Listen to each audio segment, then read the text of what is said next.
রাজধানীর উত্তরা পূর্ব থানায় ছাত্র আন্দোলনে হত্যা চেষ্টার মামলায় অভিনেত্রী শমী কায়সারের জামিন হয়েছে।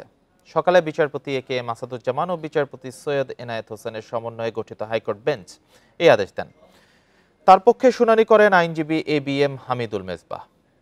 তিনি জানান, শমী কায়সারকে 3 মাসের জন্য জামিন দিয়েছেন হাইকোর্ট। এর আগে বৈষম্য বিরোধী ছাত্র আন্দোলন চলাকালে গত 18 জুলাই ইশতিয়াক মাহমুদ নামের এক ব্যবসায়ীকে হত্যার চেষ্টা হয়। ওই ঘটনায় গত 29 সেপ্টেম্বর উত্তরা পূর্ব থানায় একটি হত্যা চেষ্টা মামলা হয়। আর এই মামলায় সাবেক আইজিপি চৌধুরী আব্দুল্লাহ আল মামুন সহ 126 জনকে আসামি করা হয়।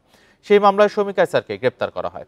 পরবর্তীতে রিমান্ড শেষে শমী কায়সারকে গত 9 নভেম্বর কারাগারে পাঠান ঢাকার আদালত।